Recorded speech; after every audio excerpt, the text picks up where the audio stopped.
topic that's a little bit, I would say more, it's complementary to the kind of training that we maybe normally do or traditionally do. The stuff I'm going to show is not what makes up like the whole program, and I'm also going to talk about not just training, exercises, and philosophy, but also things that I've seen change the psychology of athletes. So I've been in the private sector since '02. That's when I started my business, and in between that time, had some times for Division I wrestling at Lehigh and Rutgers, and the past 6 years and a couple months at a high school setting. So every setting that I've been in, it changes a little bit of the way I train the athlete. And for example, at the college sector, at least before NIL was happening, I pretty much knew an athlete was going to be there for the whole year. I was able to look at an annual plan, or at least more of a long-term plan. At the private sector, if you've seen what's been happening with athletes, they're so over-inundated with travel sports and club teams that the consistency and their schedule is so erratic that we need a ton of flexibility. And at the high school setting, it has been one of the toughest things to not just get the athletes to be consistent, but to actually get the sport coach in 2025 to understand that your athletes are not too strong, too fast. And it was the last place I thought I'd be struggling to get kids to show up. It's probably a big struggle.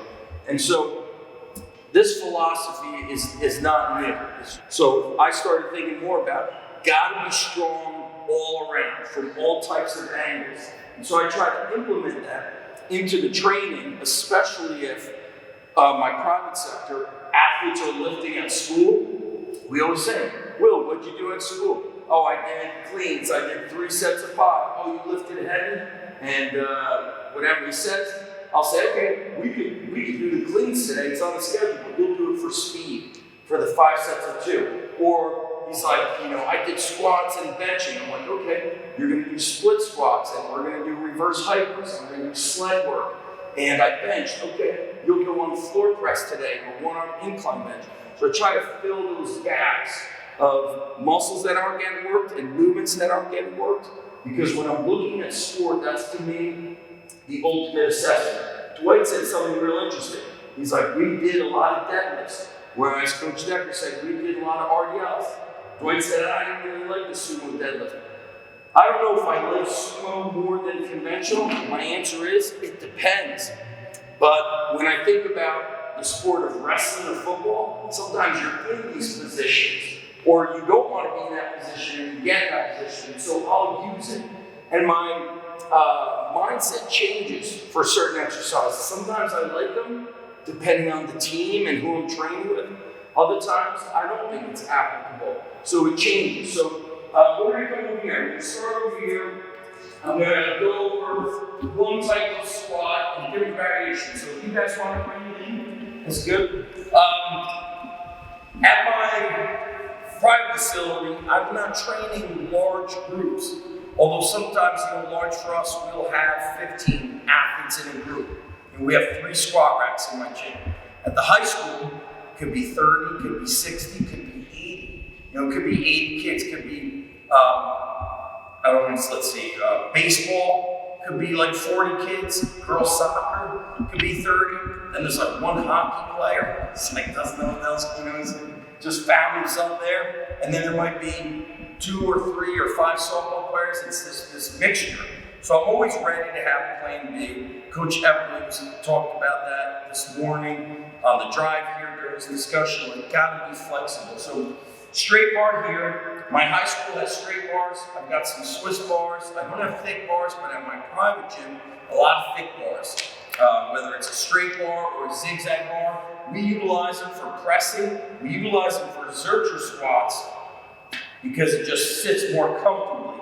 And sometimes I find myself overthinking things. I've said it a lot. Like, the more I've kind of gained knowledge, you start overanalyzing training, and then you're like, man, I'm not actually doing enough stuff that gets people strong and durable. And deadlifts are one of those things. Sometimes I'm like, why am I not deadlifting? 2 years ago, a kid in our high school fractured his sternum, and it made me think our training has to get more aggressive to build body armor and durability. So we don't want to, people are like, don't deadlift, it's the devil, don't put a bar on your back, the world will end. And I'm like, dude, people are trying to tackle you running 15 to 20 miles an hour. You probably should deadlift. So what does the Zercher squat do? Trunk stability, right? Core, if you think core, that's like the buzzword. You're looking at like the front of the abs. Trunk, my buddy John Melbourne talks a lot, he's like, think about a thick tree. That's a strong trunk. And the other thing it also does is if you are consistently squatting, deadlifting, pulling from the floor, you're either consistently loading the spine or pulling on the spine. So I like to try to rotate movements, kind of think about the conjugate method, at least exercise selection, to give the body some breaks. And I've also found that this generation, depending on where you are, it can change where you are location-wise. The kids at Columbia would be different than the kids at Lehigh and Rutgers and Nebraska. And so I accommodate, meaning some athletes can squat and clean and bench and do all those lifts year-round and love it. Whereas other kids, they might think about it more, they might thrive on variety. Wrestlers definitely are. They're the combat athlete. They're always like what I call, Louis Simmons would say, fighters are eccentric. And so eccentric mindset traits tend to require eccentric training. So I like this lift. If your back is a little bit beat up, it doesn't negatively impact your back. Is it comfortable on the arms? No, not crazy comfortable, but when you have a thick bar, it doesn't bother you at all. And the other thing is, it prepares your trunk for where a lot of impact happens if you're in a contact sport. So for wrestlers, and Nick works with wrestling here, you know, the way of what's happening in a lot of these sports is they want to make a connection to the exercise with the movement, okay? If I'm a baseball player and you start talking about arm care and rotational power, they lean in more, they listen. If I'm a wrestler and I start saying, hey, this exercise is going to help you lift somebody up, they listen more and they trust you more. And I think that's really interesting in, Dwight spoke about relationships and building trust. This kind of bridges that gap and starts building better trust. So I go double underhook and I go one hand here versus twisting, and I'd be facing this way, but lift up, we would step, 1, 2, stance a little bit wider than shoulder width, and try to get as low as we can without if you have linemen, their lats are wide, so they might kind of like, their elbows will be wide, they may not get into a super deep squat, and I'm okay with that because I know I'm going to make up for it on a Bulgarian split squat or walking lunges or step-ups. Okay, so on this exercise, reps are usually lower, 3 to 5, 3 to 6. I don't like to do high reps on this. Same thing if I was doing front squats. I wouldn't be doing 8s and 10s on a front squat, but sometimes on barbell lifts, if I'm doing a 3-week cycle with high school kids, 8 reps, week 2, 5 reps, week 3, a double or triple. This one is more like 6, 4, last week is 2, or work up to a heavy single. The other one I want to show you is, I'm just going to lift this up a little bit. We're going to go up, let's see, go 2 inches.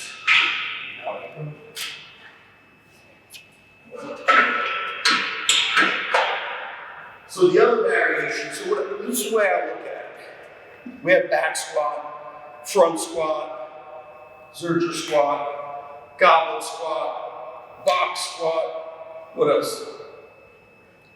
You got overhead, which I can't do, and the movement capability of athletes is like really rough. I think you got to really catch them young to start building that. Although I've heard of programs that are really weightlifting oriented and they do it. Did you do Dwight over this squat? Or the flexibility. Yes. With a bar and bar or weighted. What other squats did I miss? Paul, Like your zombie. Oh, the zombie squat. Yep, we're going to call it a front squat. So let's say we got 5 or 6 squats. Then, because of this, like, I'm bored, I want to do something else. I take that into account, but I also take into account the effect of the exercise. So I can do speed squats which is going lighter, moving the weight faster. What else can I do? I'll ask questions to just create more dialogue. What else? How would I change the training effect? So I got speed. What else? Eccentric or iso.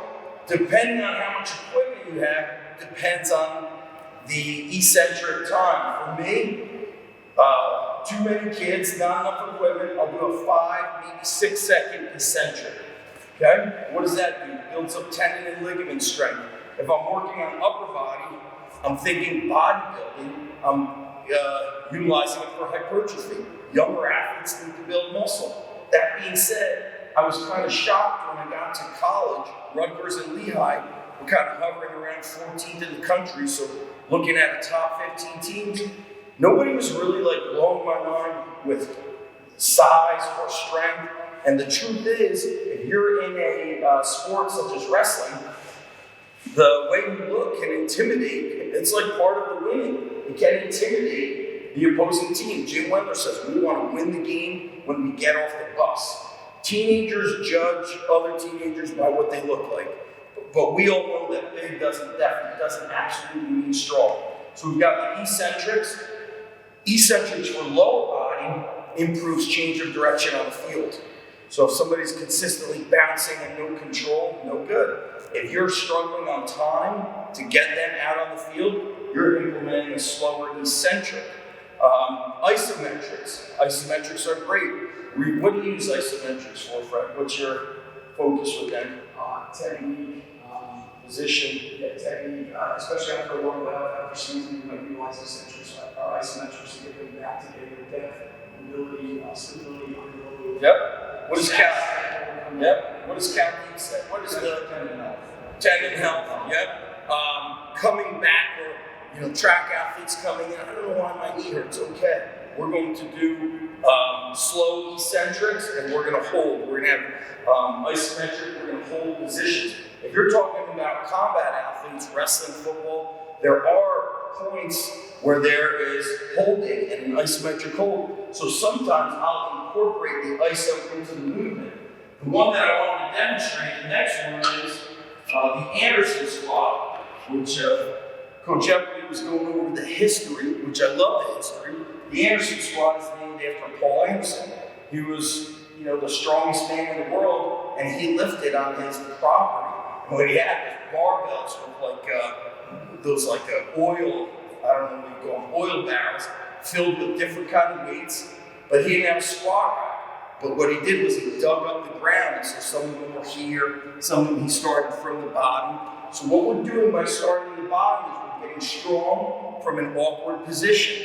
And we're building starting strength or power from the bottom. And those things need to happen for combat athletes. Even non-combat athletes. My daughter played tennis. So I would watch, sometimes they'd go for such a dive. I can't do it, but the legs would be split all crazy. And all it reminded me of, wow, if all I trained was the perfect squat and the perfect foot position on everything, when does the athlete get hurt? Because it's perfect or imperfect? Imperfect. Their body's been put in a place they're not used to. Mentally or psychologically, they could get scared, and so they'll just give up the point. And then, of course, overuse, just doing the same movements. So this one, we start from the bottom. You could also do this with benching. You could set up the pins where it's an inch off the chest or halfway. And sometimes that limited range or that different range of motion is a good time to compete. Especially if you feel like the athletes they feel like the training is getting a little bit of boredom. You could say, hey, we're going to find everybody's 1 rep max, Zercher squat from the bottom. And I'll tell you a great story about that. So the stance has to be a little bit different just to get in here. So it promotes some loaded flexibility and mobility. Pull it in, chest tall, stand tall. Okay? Go down slow, full pause, and go all the way up. Nick here, I don't want to let down the wrestling coaches here because I love those guys. I said earlier, you got to think about what does the athlete think about a lot. If you're training a quarterback, that quarterback probably wants footwork drills and quote-unquote speed and agility. So I'm gonna find ways to implement that. If I tell wrestlers, hey, go in here with this staggered stance, pretend you're taking somebody down, we're gonna get 2 to 3 reps inside. They start believing in it more, and now they want to actually maybe take it a little more seriously, lift heavier, okay? Also, those unique exercises are good. Paul's working on his Instagram, so more likes and views, goes bust on that. Like, when somebody posts something sometimes, and I'm like, do they actually do that exercise, or is that just for that friggin' video, you know? A lot of times I think it's for the video. Do I get into all these staggered stances? No. I love the Zercher squat, and we'll switch up our squats and go from here. And sometimes I'll do squats, back squats, front squats from the bottom. What I've seen, 20 plus years coaching, athletes get excited for something new, and I'm building strength, but maybe I'm not as strong as somebody else who's just back squatting. But then they're getting really good at the back squat. But are they getting more athletic? Are they opening up their body and mind to new movement patterns? So I want us to think about that, because the athletes that are coming to the college sector are not athletic. Paul and I talk about this all the time. They do one sport. We have a dad reaching out to us now. His son plays football, and then he plays 7-on-7. And he's a quarterback, and that's it. And there's no 7-on-7 in New Jersey. I noticed he's got to go to Florida, he's got to go to California. And I'm not gonna train that kid. It's just, I want kids to be more athletic. It preserves the body. So different starting points, Anderson position, and just Zercher squat. Athletes can go pretty heavy on this. If you're training female athletes, they may or may not like that lift. I always like to have, what's the plan B? Plan B, I would go with a front squat, anterior loaded squat. Although, you never know. In my strength and conditioning class at the high school, Zercher lifts. Yeah, you're going from the pins either. You said with the bench or Anderson. Do you scale down a percentage a little bit because you got to overcome gravity right off the bat, or can you use traditional percentages for your reps? You're going to be a little bit lower, and by the way, with what percent is this? What is that? We don't have that at my high school. I'm lucky if the internet works in the weight room. So what do we say? You start with a light set, then you add a little bit of weight. It's your second set. That's your second build-up set. Third set is medium. Fourth set should be tough. Fifth set, let's try to go. I might say we're going to go 5, 4, 3, 2, 1, or something like 5 sets of 2. My first football coach at the school, he said we train Monday through Thursday. He was there for, I think he did 32 years coaching. He's like, that's what we've always done, right? So I was like, man, 4 days in a row, Monday through Thursday, I didn't really like that. So on the 4th day, I called it prison day. Everything was like high reps, breaking the rules, not like perfect training. And we would do things like Zercher squats, high rep stuff, build up to a 1 RM. And I was telling Coach Epley, one year when we were getting the floor redone, I had no weight room. And so I said, okay, I told the team, I said, take all the dumbbells, and we put it in this storage right near grass. I said, take all the dumbbells, take all the bumper plates, and take the trap bars, and then we had 4, and take the straight bars. So that's all we had. So if they wanted to front squat, you had to get it up with a clean off the floor, power clean from the floor. If you wanted to Zercher squat, 2 guys deadlifted, 1 on each side, I'm here. If you wanted to bench press, you couldn't. You had the floor press. So 1 guy had to sumo deadlift, hand off, or 1 on each side, hand it to you. If we were military pressing, every rep had to start from the floor. That was probably like our toughest team. I was like, we're just training like we're out in the prison yard. Hill sprints. We had a hill, not a super steep hill, tire flips. We did farmer walk with the trap bars. We did a lot of calisthenics. Jumping for upper body, clapping push-ups, lunge jumps, squat jumps, broad jumps into hill sprints, buddy carries. It was the best. The limited equipment really made us the best. So percent-wise, on the Zercher squat, they can go pretty heavy. You're trying to get this nice deep position, but if it's like this and not perfect, and it's like a squat hybrid good morning, You got to remember, you're going to do that for a 3-week mini cycle or a 2-week mini cycle. You're making up for it with Bulgarian split squats, lunges, front foot elevated lunges. You're getting the range of motion elsewhere. And sometimes it's like, hey, they need a little bit of a lesser range of motion if you're always very strict with deep squats. Okay? Pauses. That would be something on benching. I love to do pauses on benching, pausing on the chest. Or kind of like what Frank was saying, sometimes you get so perfect with everything, you're like, why do I always got to pause on the chest? What if I pause here, then I pause on the chest, then it's speed? Like, sometimes you're so perfect with everything as a coach, especially if you've been in this for a while, you forget to be creative, all right? So I want you to start thinking a little bit outside the box. Next up, I want to go over some of the deadlift variations. So I'm going to take this bar down, and it's a kind of a good segue after Dwight was speaking about deadlift. So at the high school level, most of the time, I'm on a trap bar. Coach said he doesn't really use a trap bar. At the college level, a lot of times you're so strong, you're going to have like friggin' 7 or 8 plates on there. It's just taking too much time. It really is. So if I'm at the college sector with football, I don't want to say I'm definitely not using a trap bar. I'm not very like cut and dry like that. I often live in the gray where I say, if somebody says, would you do that? You know, it depends. Not every football player entering college is strong. Not every football player even knows how to train. Or, you know, when I went to Lehigh, I was like, oh my God, Division I, we're going to start. I think my thing was sumo deadlift for the first like 3 weeks. It was so horrific on the first day. I was like, these guys are like 14th in the country. We're a bunch of nerds. I stopped the sumo deadlift right away, and I started training them the way I trained middle school kids for 2 weeks. I had to teach them how to do full body weight squats, lunges, extend your arms on pull-ups. And we did things like goblet squats, kettlebell clean and press, sleds, carries. I had to teach their body how to go into a full range of motion. Their body responded. Boom, 2 weeks later, I could teach them the other stuff. But their backs, they had no clue how to hold position. I falsely assumed this is Division I. This is an elite program. They're killers. But they were killer wrestlers. But when it was lifting, they lifted like my middle school kids.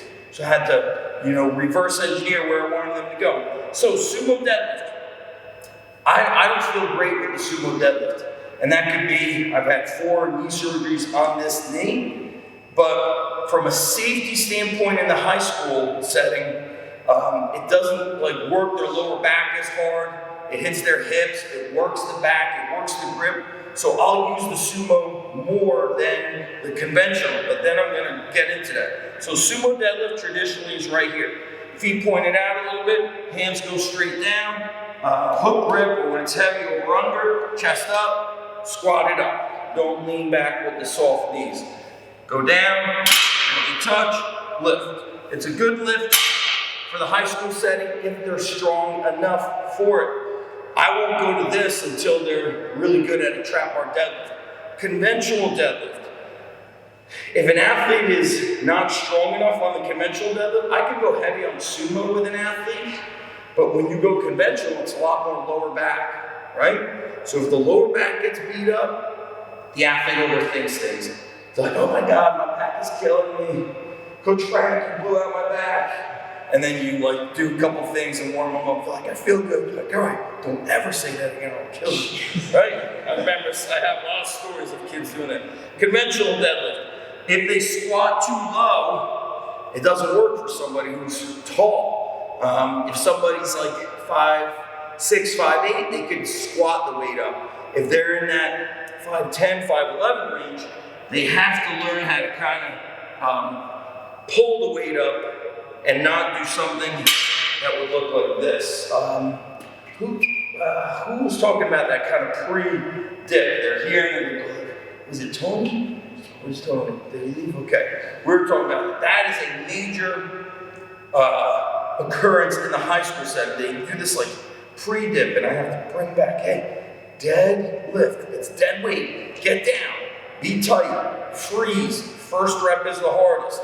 So from the deadlift, if we're too low, or if they do like, I don't know how they do it wrong. I can't do it wrong. They're like, bang, ah. My buddy John Wellborn says this. He's like, if you look like a dog shitting razor blades, like then we got a problem. If the technique is bad, maybe it's because we got to coach it better. Maybe it's because the athlete is too weak. And maybe it's because they're just not ready, for multiple reasons. They're too weak. There hasn't been enough buildup of other exercises. So traditionally, the deadlift will be more like this.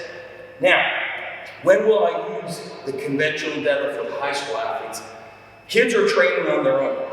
So if a kid asks me about it and wants to do it, and we're doing sumo and he wants to do it, if I've seen his strength on the sumo deadlift and he can do pull-ups and he's strong at rowing, I know his support muscles could handle it. I also know, this is really important, that mentally he can handle it. All right? Or she. Now I'm going to take you to a story where this will kind of bring it together, so it makes sense. When I was at Rutgers, in season, I remember we did 5 sets of 2 sumo deadlift. Speed. So you start your first set with, just say, a plate. I got a quarter, a plate. You add weight on the second set. So let's just say you added weight once. You add weight on the third set. Now you're holding your third, fourth, and fifth set as the same weight. So you're doing 3 sets of 2, and you're not doing the eccentric. So 6 concentric reps, and you only added weight twice. Well, that afternoon, we would lift at 8, 9 a.m. That afternoon, we practiced. And when the coaches were like, the guys were all like saying how their back is killing them. So, do you monitor the volume? When I was in college, we used the charts, the papers. Yeah, I monitored the volume. I also removed the eccentric. And then you got to be able to defend what you did. You got to say, Coach, we did 6 reps. I mean, we kind of did 3. We didn't even do the negative. There's no way their back should be hurting. Lightweights and middleweights would go something like 135, 185, 235. Whereas the bigs were like a plate, 2 plates, 2 1/4, add another quarter, 325. 325 is not heavy. But mentally, they were in a place where their bodies were starting to get beat up from wrestling, this and that. So the deadlift at that time wasn't good. Now, would I do a conventional deadlift in season for high school kids? Maybe. High school kids are resilient, okay? Anybody here remember what it's like to be 16? Especially if you grew up in the 80s, you're unstoppable.